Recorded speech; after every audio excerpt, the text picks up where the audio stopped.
You ask Tiger to solve. This deals with linear equations with one unknown.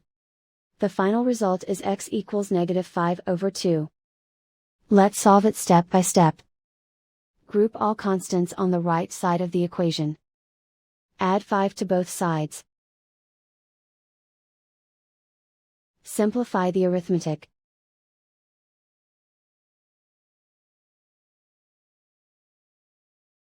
Isolate the x. Divide both sides by -2. Cancel out the negatives. Simplify the fraction. Move the negative sign from the denominator to the numerator.